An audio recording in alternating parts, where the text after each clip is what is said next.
கடவுளின் இருப்பையும் பிரபஞ்சத்தை உருவாக்கியவர் எனும் அவரது பங்கையும் நாத்திகவாதிகள் மறுத்தும் தங்களுக்கு உகந்த அது குறித்த கருத்துக்களை மக்களிடம் விதைத்து அவர்களை குழப்பியும் வருகின்றனர். இருப்பினும் இப்பிரபஞ்சமும் அதன் இயற்கையும் கடவுள் இருக்கிறார் என்பதற்கான ஆதாரங்களையும் அறிவியல் பூர்வமான சுவாரஸ்யம் மிக்க சாட்சிகளையும் பகுத்தறிவுடன் சிந்திப்பவர்களுக்கு அளித்தே வருகிறது. அனைத்திற்கும் காரணம் இயற்கையே என கூறி கடவுள் இருப்பை மறுக்கும் போலி பகுத்தறிவாளர்களின் வாதங்களை அவர்கள் வழியிலேயே நின்று ஞானவாள் கொண்டு இக்காணொலியில் வீழ்த்துவோம். விஞ்ஞானிகளின் கோட்பாடு. விஞ்ஞானிகள் நமது இப்பிரபஞ்சம் ஆற்றல் மற்றும் ஒளியின் பெருவெடிப்பால் உருவாகியதாக கருதுகின்றனர். இதை அவர்கள் பிக் பேங் தியரி என்று கூறுகின்றனர். வெடித்து சிதறும் ஒன்றிலிருந்து மிகவும் துல்லியமான வடிவங்கள் தோன்றுவது சாத்தியமற்றது. ஆனால் பூமியோ மிகச்சரியான வடிவத்தில் உள்ளது.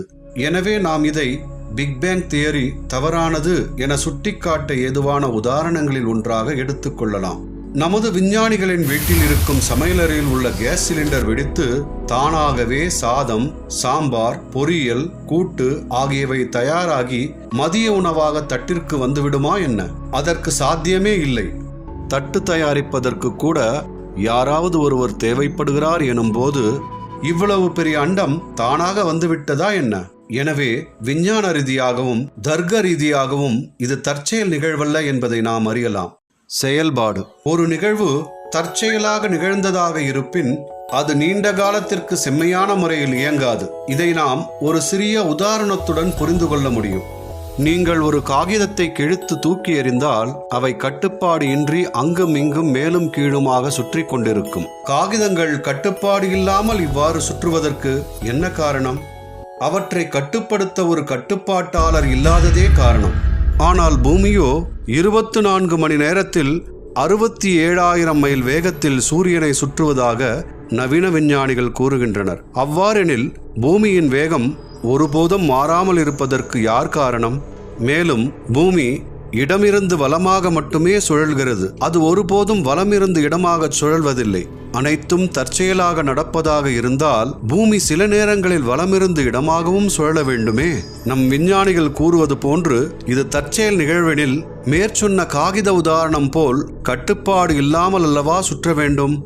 நம் அன்றாட வாழ்வில் சூரியன் உதிப்பதும் மறைவதும் ஒரு குறிப்பிட்ட நேரத்தில் நிகழ்வதை காண்கின்றோம்.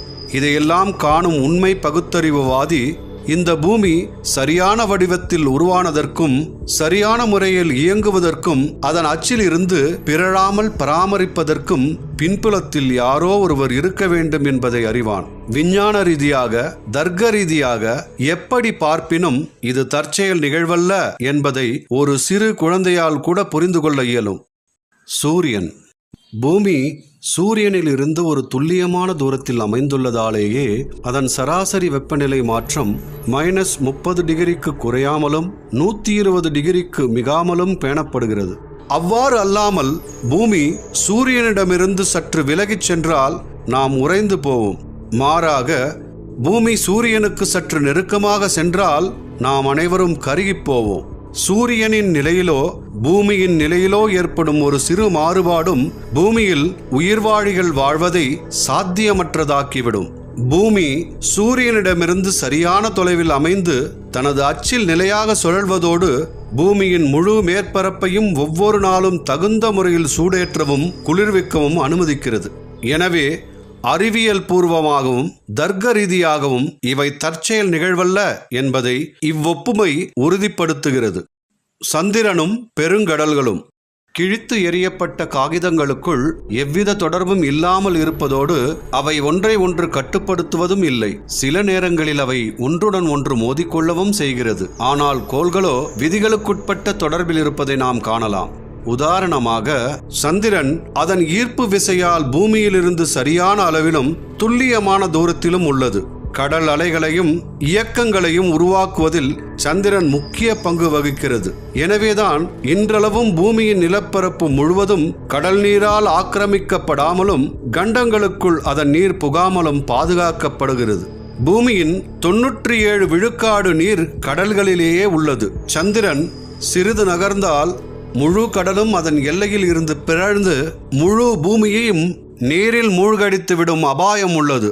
எனவே விஞ்ஞான ரீதியாகவோ தர்க்க ரீதியாகவோ இது தற்செயல் நிகழ்வா? தண்ணீர். பூமியின் 97 விழுக்காடு நீர் கடலில் உப்பு நீராக உள்ளது. இருப்பினும் வடிவமைக்கப்பட்ட ஒரு அமைப்பு தண்ணீரிலிருந்து உப்பை அகற்றி பின்னர் அந்த நீரை உலகம் முழுவதும் விநியோகிக்கிறது. கடலில் உள்ள உப்பை விடுத்து நீரை ஆவியாக்கி மேகங்களை உருவாக்கி அதை காற்றின் மூலம் எடுத்துச் சென்று தாவரங்கள், விலங்குகள், மக்களின் நன்மைக்காக நிலத்தின் மீது மழையாக பொழிவிக்கிறது. இந்த சுத்திகரிப்பு மற்றும் விநியோக முறையினாலேயே பூமியில் உள்ள உயிர்வாழிகள் ஜீவனுடன் இருக்கிறது. இது உலகத்தின் மிகச்சிறந்த மறுசுழற்சி மற்றும் மறுபயன்பாட்டு மேலாண்மையாகும். பிரபஞ்சம் இயற்கையின் சீரான விதிகளால் இயங்குகிறது என்பதை அறியும் ஒருவன் அந்த விதிகள் புத்தி கூர்மையுள்ள நபரால் ஏற்படுத்தப்பட்டிருக்க வேண்டும் என்பதையும் அறிவான். அத்தகு புத்திசாலி நபர் அனைத்திற்கும் மூல காரணரின் சக்திகளில் ஒன்றான இந்த ஜட இயற்கை அவரது மேற்பார்வையில் செயல்பட்டு அசைகின்ற மற்றும் அசையாதனவற்றை எல்லாம் உண்டாக்குகிறது. அதன் ஆணைப்படி இந்த தோற்றம் மீண்டும் மீண்டும் படைக்கப்பட்டு அழிக்கப்படுகிறது என்பதையும் அறிவான். மயா த்யக்ஷேன பிரக்ருதிஹி சூயதே சராச்சரம் ஹேதுநானேன கௌந்தேய ஜகத் விபரிவர்த்ததே.